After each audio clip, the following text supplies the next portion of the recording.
Seminário da Família, família firmada na rocha. É um grande desafio para o nosso tempo ter famílias firmadas na rocha. A pressão é muito grande para a desestruturação da família. Satanás tem jogado sujo e pesado contra as famílias. Por isso, é muito próprio que pensemos sobre o fato de que nossas famílias devem estar firmadas na rocha. Além do texto que é a divisa do seminário, eu gostaria de ler também com os irmãos Colossenses, capítulo 2, versículos 6 e 7, para a nossa reflexão sobre esse tema, que diz assim: Ora, como recebestes Cristo Jesus, o Senhor, assim andai nele, nele radicados e edificados e confirmados na fé, tal como fostes instruídos, crescendo em ação de graças. Observem a sequência apresentada pelo apóstolo Paulo ao escrever aos Colossenses, desafiando-os a permanecerem firmes em Cristo. Continuem a viver nele, enraizados nele, edificados nele, firmados na fé, como foram ensinados. Em outra versão termina transbordando de gratidão. Então, se queremos permanecer firmes na rocha e resistir às pressões a que somos submetidos como crentes no Senhor Jesus, como famílias cristãs, é fundamental que vivamos no Senhor, é fundamental que nele estejamos enraizados, é fundamental que nele sejamos edificados e firmados na fé, para que possamos suportar as pressões a que somos submetidos. E como dissemos ontem, repetimos hoje, aqueles que não estiveram nem na oficina, nem na mensagem, para se situarem em relação àquilo que vamos estar falando. Mas é interessante que o texto, a divisa, diz que caiu a chuva, transbordaram os rios, sopraram os ventos e deram com ímpeto contra aquela casa que não caiu porque fora edificada sobre a rocha. Eu estava falando para os irmãos, não se trata de previsão de tempo. Segundo a revista Seleções, que li há alguns anos atrás, dizia que o meteorologista é o único que pode mentir em 50% das vezes e não ser demitido. Porque a meteorologia é previsão, não é afirmação. Então o meteorologista ele pode mentir em 50% das vezes e não vai ser demitido. Mas o texto aqui não está fazendo previsão, ele está fazendo afirmação.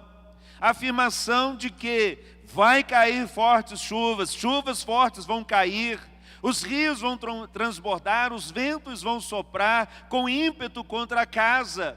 E nós temos que estar preparados para enfrentar as adversidades que naturalmente vão vir, que vão acontecer tanto na vida pessoal, quanto na vida conjugal, quanto na vida familiar, quanto na vida da igreja como um todo. Nós vamos estar constantemente debaixo de pressão. E se não estivermos firmados na rocha, nós vamos sucumbir.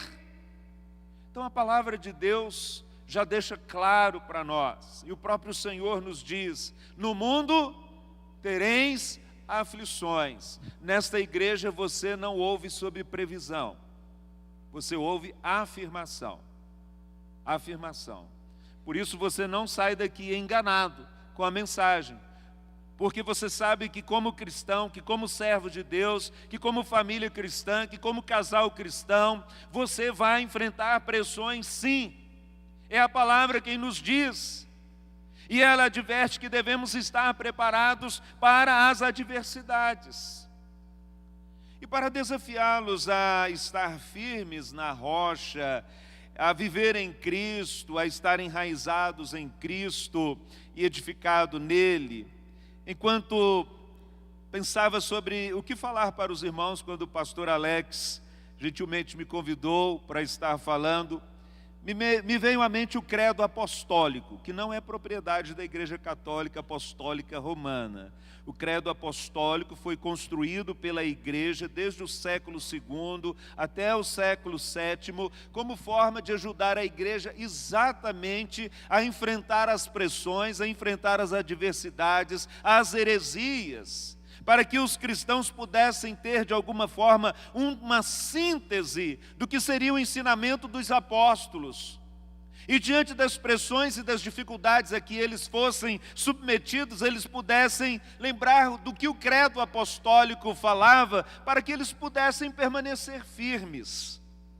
Eu disse então aos irmãos, e vou ler o credo apostólico para aqueles que não sabem, depois da mensagem ontem, o irmão Cleverson me procurou e falou: pastor, interessante, eu nasci na Igreja Católica Apostólica Romana e eu aprendi o credo desde cedo.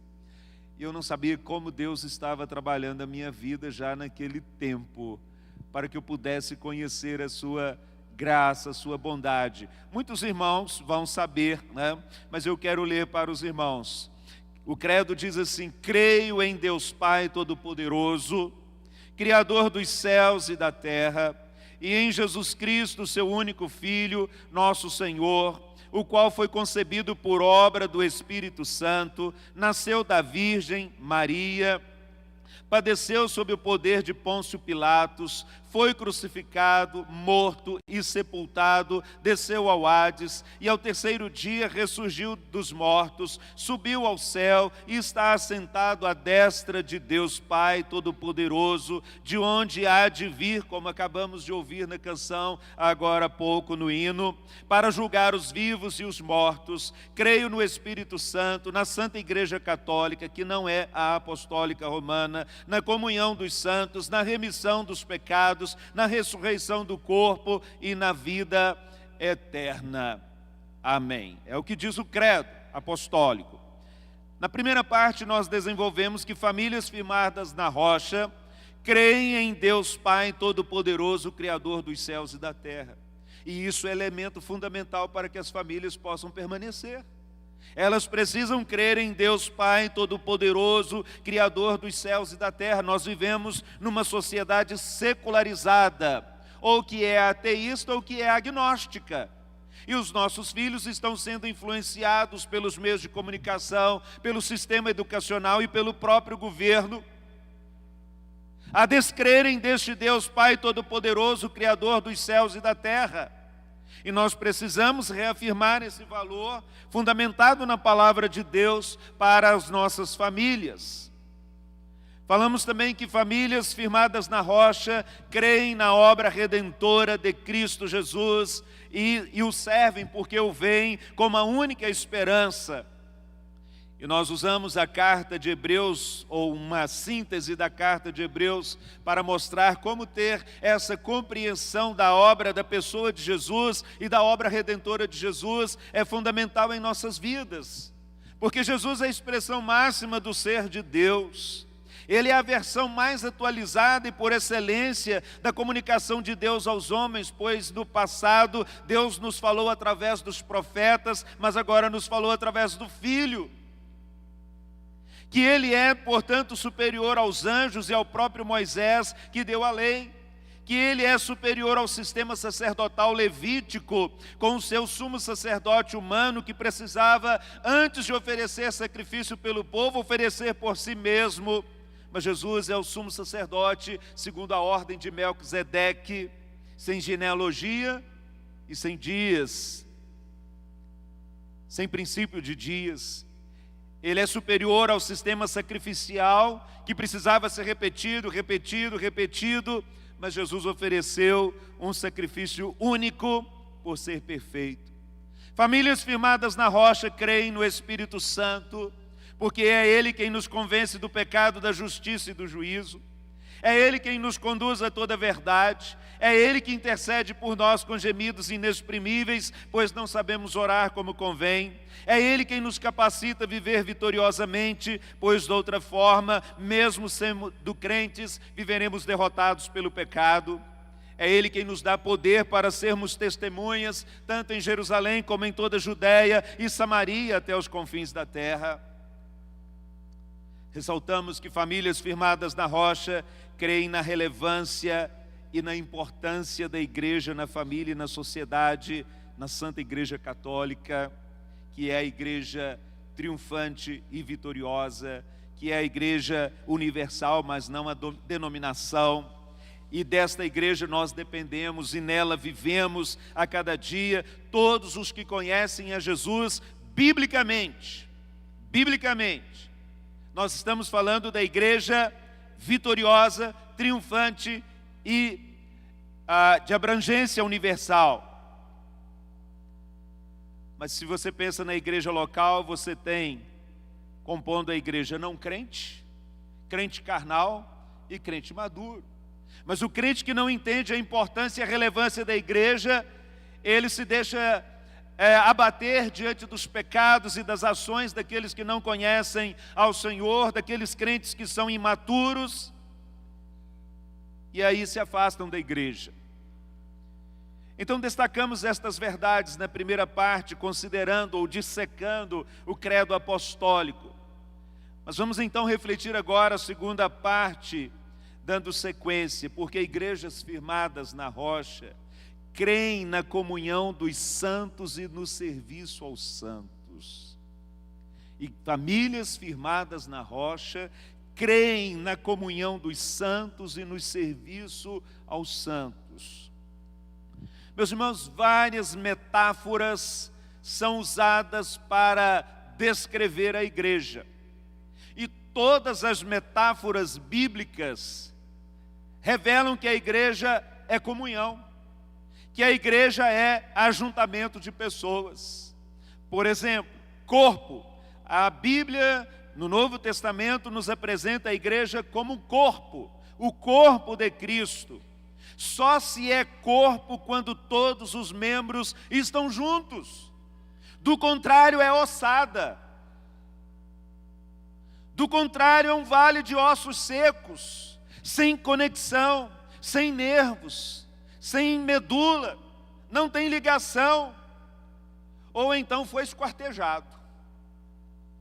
Ou foi esquartejado. No primeiro caso está morto, no segundo é vítima de violência. E há muitos crentes desprezando a igreja, desprezando o corpo de Cristo.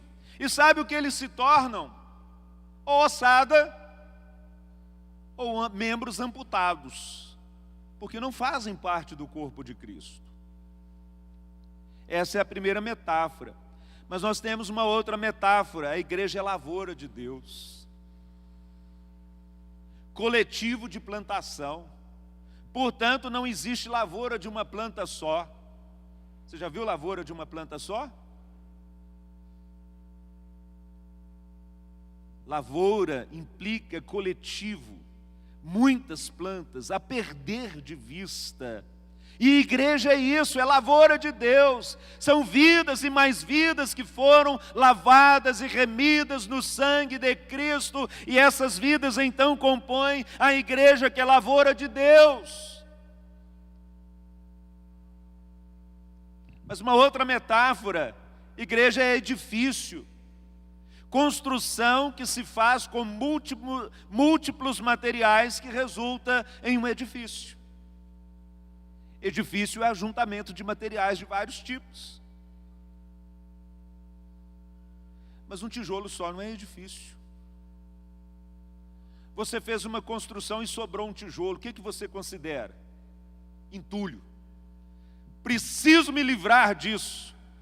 Está enchendo a minha casa, o meu quintal. Então, sempre que fazemos uma reforma, uma construção, o que sobra de areia, de pedra, de tijolo, nós damos um jeito de mandar embora. Colocamos numa caçamba e mandamos embora, ou doamos para alguém, mas no nosso quintal nós não queremos. E aí tem irmãos dizendo que podem ser igreja sendo só tijolo, sendo só areia, sendo só pedra. Nunca vai ser igreja, porque a igreja é edifício. Rebanho. Ninguém tem um rebanho de uma ovelha só. Você já viu o rebanho de uma ovelha só? É coletivo. É ajuntamento de animais da mesma espécie. Você tem um rebanho. Mas aí você encontra crentes querendo ser rebanho sozinho. Nosso tempo se caracteriza pelas esquisitices, né? E a tentativa de fazer exceções se transformarem em regra. Temos mãe solo, pai solo, e estão inventando os crentes solo. Posso ser crente solo. Tem até casado solo, vocês já viram essa coisa? Da pessoa casando consigo mesmo? Há pouco tempo mostraram uma cerimônia maluca aí da pessoa casando consigo mesmo. Casado solo. Como diz Luiz Saião, Deus pediu que fôssemos diferentes, mas alguns preferem ser esquisitos, né? Então tem gente que adora ser esquisito. Um diz que prefere ser uma mão solo a fazer parte do corpo. Outro diz que prefere ser um alface no solo a fazer parte de uma lavoura.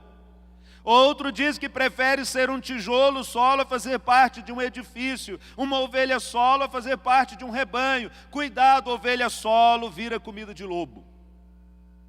Vira petisco do diabo. Veja como permanecer firme na rocha faz a diferença. Veja como compreender as implicações da vida cristã muda a sua perspectiva, o seu modo de lidar com as tempestades, com as dificuldades que sobrevêm à vida pessoal, à vida conjugal, à vida familiar, à vida da igreja.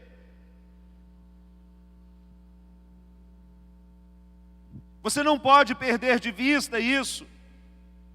Quando você é só um tijolo, você é entulho.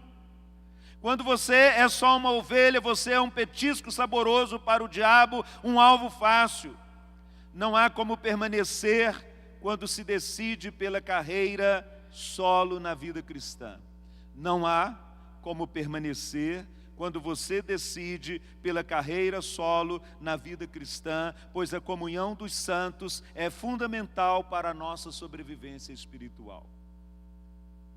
Olha como que o credo pode nos ajudar a lidar. Creio na comunhão dos santos, porque ela é fundamental para a minha sobrevivência espiritual. Ela é fundamental para a sobrevivência espiritual da minha família. Mas um outro aspecto do credo: famílias firmadas na rocha creem na remissão dos pecados. É o que diz o credo. A remissão dos pecados é um elemento fundamental da fé cristã, pois a história da redenção não é outra coisa senão o caminho percorrido para que os nossos pecados sejam perdoados. Acompanhem a história da redenção. Você tem o quadro perfeito, o retrato perfeito de Gênesis 1 e 2. Em Gênesis 1 e 2 o pecado ainda não está no mundo, mas em Gênesis 3 ele entra. E a partir daí começa toda a história da redenção. Você vai seguindo o processo da história da redenção, porque o objetivo de Deus é nos remir dos nossos pecados. A remissão de pecados é elemento fundamental da fé cristã.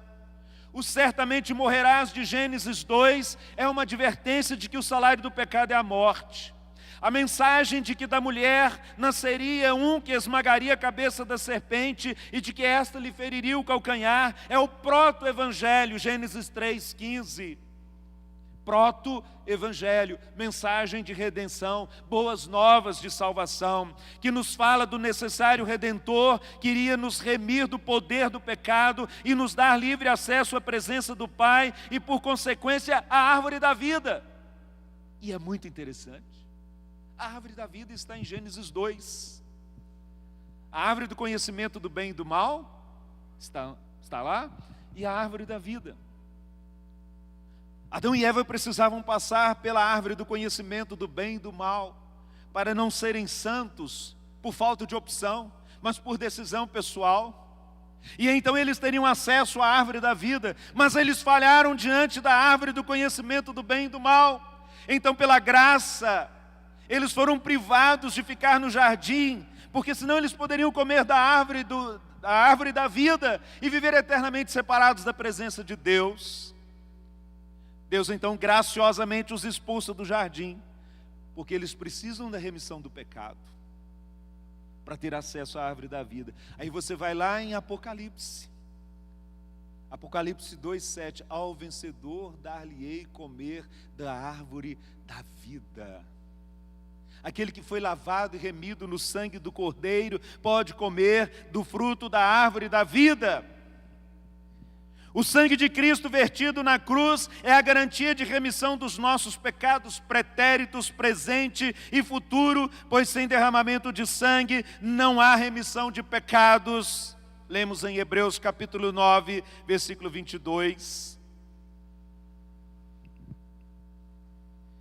Então nós precisamos da remissão de pecados para que possamos entender o propósito de Deus para as nossas vidas e viver segundo a vontade do Senhor.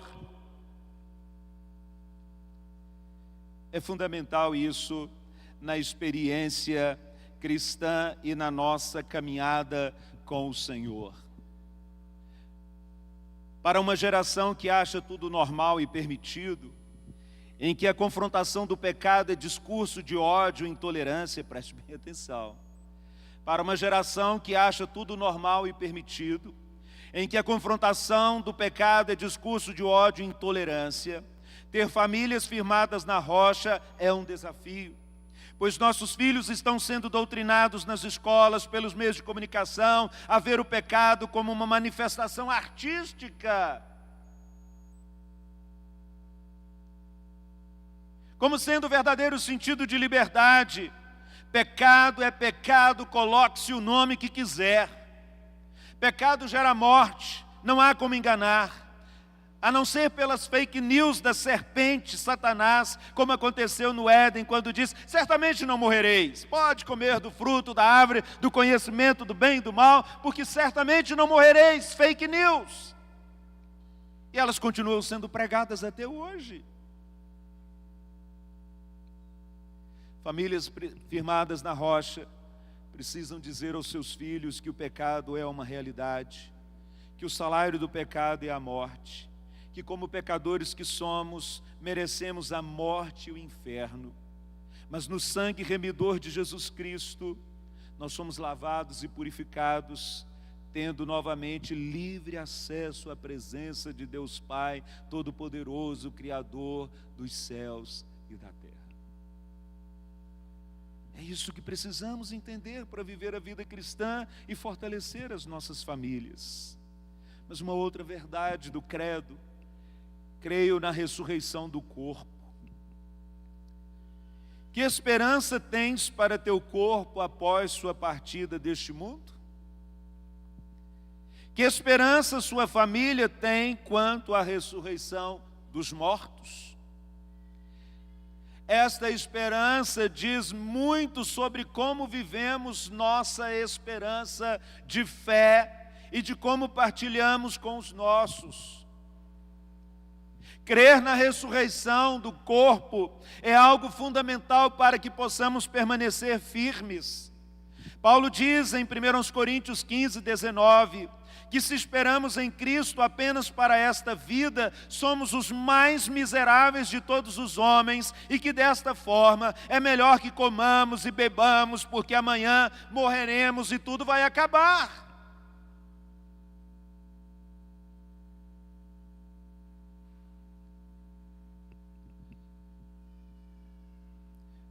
Ter a esperança da ressurreição nos ajuda a enfrentar os desafios da caminhada, as pressões que temos no dia a dia. Nesse sentido, vale a pena ir ao final do capítulo 13 de 1 Coríntios, no versículo 13, e considerar sobre o que realmente sobra, como diziam os antigos no frigir dos ovos. Ele vai dizer: assim permanecem agora estes três: a fé, a esperança e o amor. O maior destes é o amor. Pensemos nesse trinômio como fundamento da sua fé e da fé de sua família.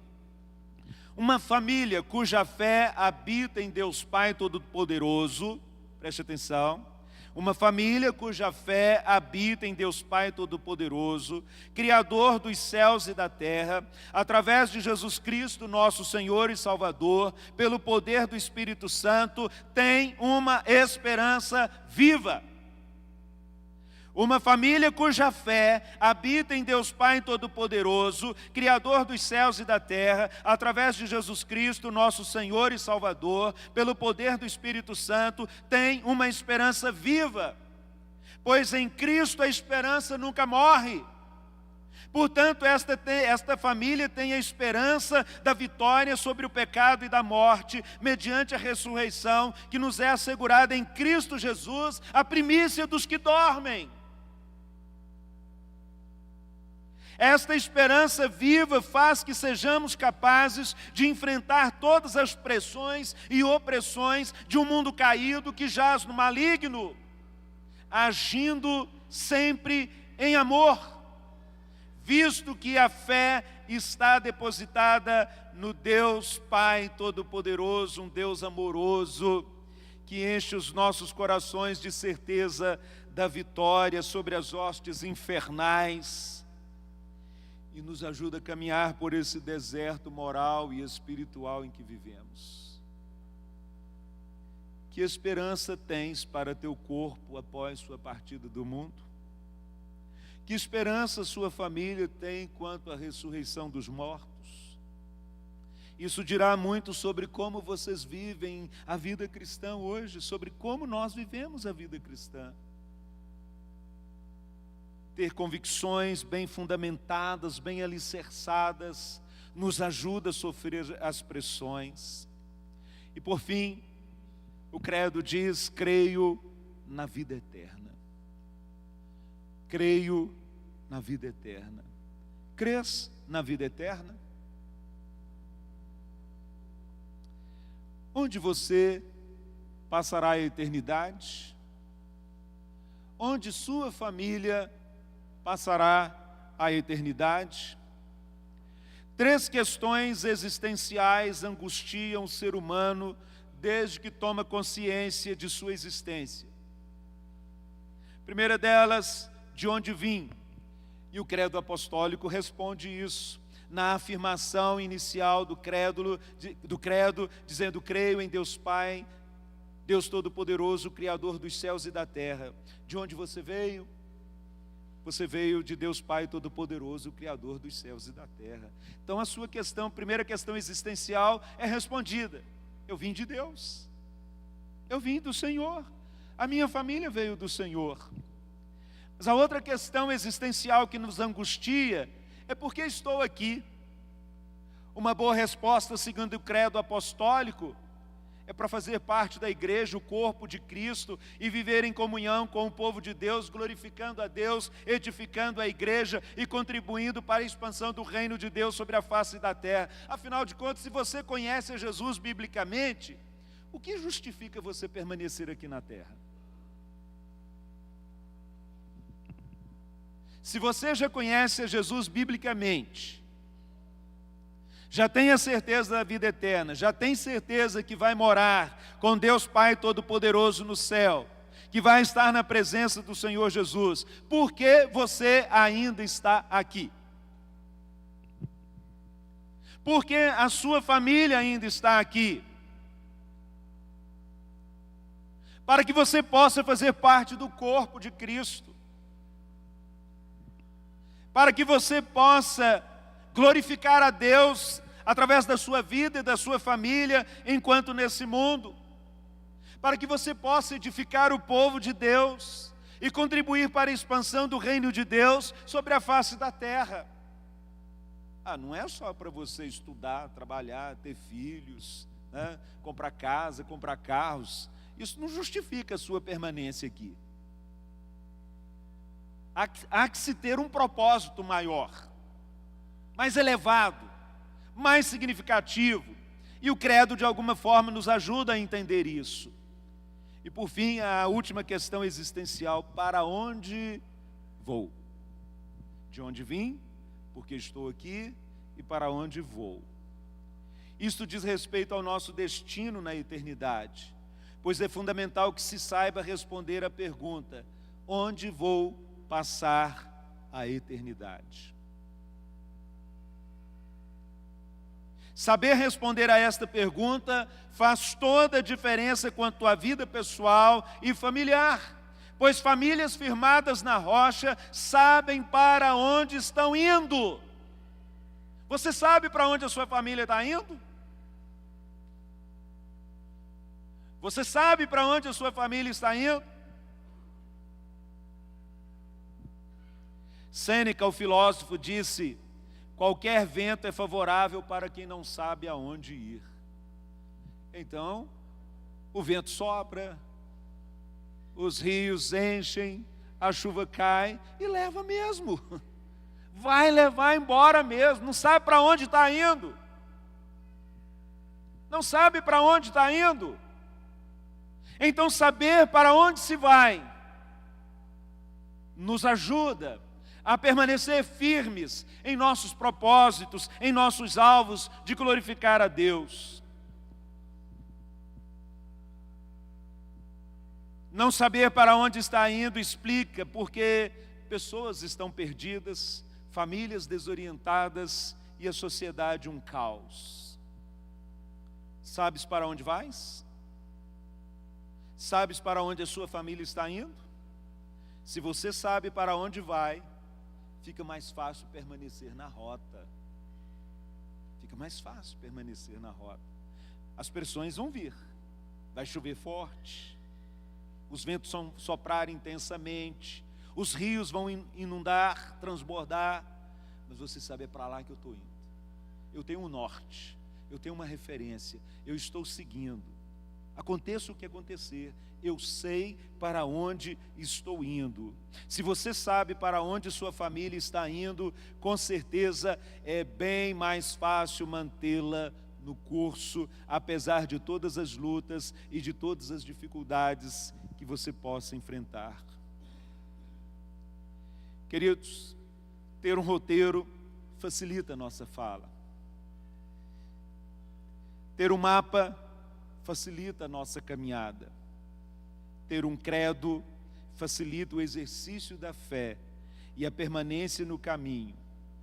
Por isso, é fundamental que saibamos em que cremos, para que possamos resistir às pressões a que estamos submetidos. Você tem uma declaração de fé clara e específica?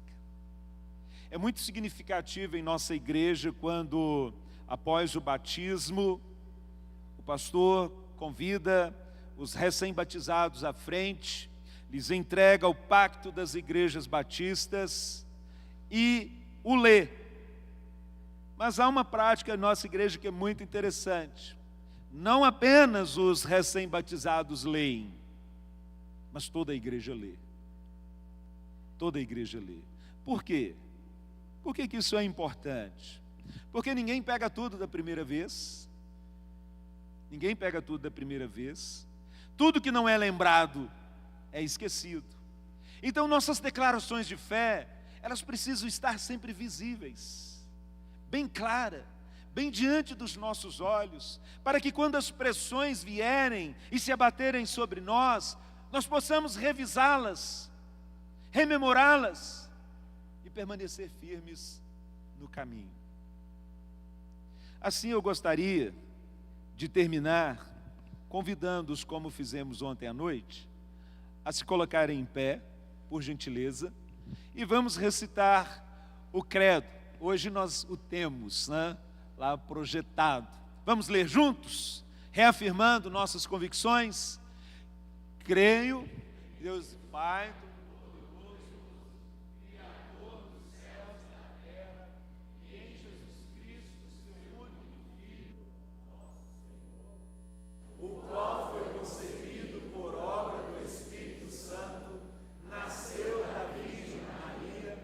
Padeceu sob o poder de Pôncio Pilatos, foi